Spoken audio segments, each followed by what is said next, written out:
আসসালামু আলাইকুম। সম্মানিত চাকরি প্রত্যাশী ভাই ও বন্ধুরা, আপনারা দেখতেই পাচ্ছেন প্রতিরক্ষা মন্ত্রণালয়াধীন আর্মড ফোর্সেস ইনস্টিটিউট অফ প্যাথোলজির একটি নতুন নিয়োগ বিজ্ঞপ্তি প্রকাশিত হয়েছে।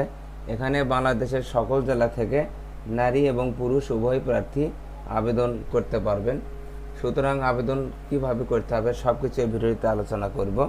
আপনি যদি এই চ্যানেলে নতুন হয়ে থাকেন তাহলে ভিডিওটিতে একটি লাইক দিয়ে রাখুন ও চ্যানেলটি সাবস্ক্রাইব করে রাখুন, যাতে করে নতুন নতুন চাকরির বিজ্ঞাপন সবার আগে আপনি দেখতে পারেন।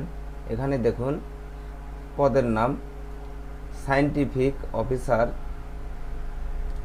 বেতন ও ভাতা আলোচনা সাপেক্ষে, পদের সংখ্যা 2টি, বয়স সীমা 30 থেকে 40 বছর, অভিজ্ঞতা বিবেচনায় বয়স শিথিলযোগ্য হবে। শিক্ষাগত যোগ্যতা স্বীকৃতি যে কোনো পাবলিক বিশ্ববিদ্যালয় হতে স্নাতক সম্মান, স্নাতকোত্তর, genetic engineering, biometric and molecular technology, biotechnology বিষয়ে ডিগ্রি থাকতে হবে।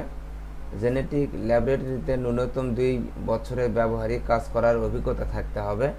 এখানে বাংলাদেশের সকল জেলার প্রার্থীগণ আবেদন করতে পারবেন। 2 নম্বরটা দেখুন সায়েন্টিফিক অফিসার, আলোচনা সাপেক্ষে বেতন, পদের সংখ্যা 1টি, বয়স 30 থেকে 40 বছরের মধ্যে।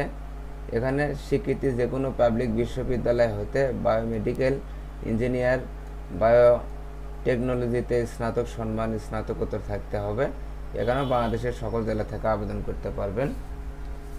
শর্তাবলী পুরুষ এবং মহিলা উভয় প্রার্থীগণ আবেদন করতে পারবেন। প্রার্থীর বয়স 30 থেকে 40 বছরের মধ্যে হতে হবে। সকল প্রার্থীগণকে আগামী 30 সেপ্টেম্বর 2024 তারিখের মধ্যে commandant armed forces institute of pathology, Dhaka সেনানিবাসের ঠিকানায় ডাকযোগে সকল শিক্ষাগত যোগ্যতা সনদপত্রের ফটোকপি সহ আবেদনপত্র দাখিল করতে হবে।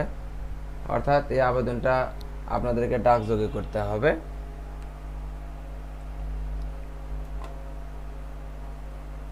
এই চ্যানেলে নতুন নতুন নিয়োগ বিজ্ঞপ্তি প্রকাশ করা হয়, চ্যানেলটি সাবস্ক্রাইব করে রাখুন।